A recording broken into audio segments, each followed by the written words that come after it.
Mến chào các anh chị, bạn có phải là người yêu những cái thiết kế mà những cái lồng đèn mà treo ở trên tường? Thì hôm nay tôi sẽ giới thiệu cái mẫu gạch bông mà có những cái hình lồng đèn mà các anh chị có thể để ở dưới sàn nhà và sẽ không bao giờ cháy đâu.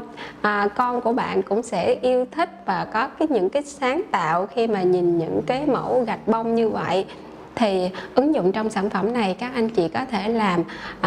vách ngăn, hoặc ốp tường, hoặc là làm lót nền, hoặc là kết hợp với cái mẫu bông gió lồng đèn mà Vietile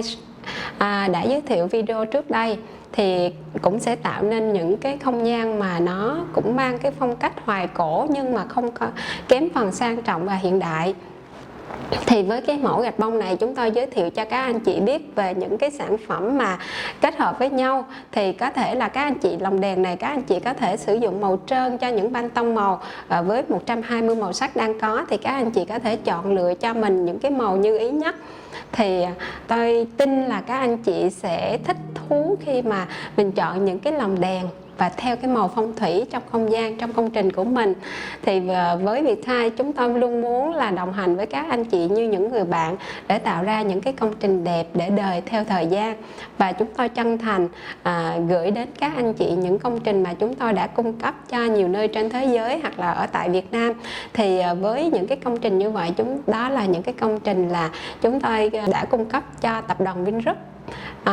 đạt tiêu chuẩn từ 5 sao trở lên, hoặc là một cái số công trình như là Novaland của Techcom, hoặc là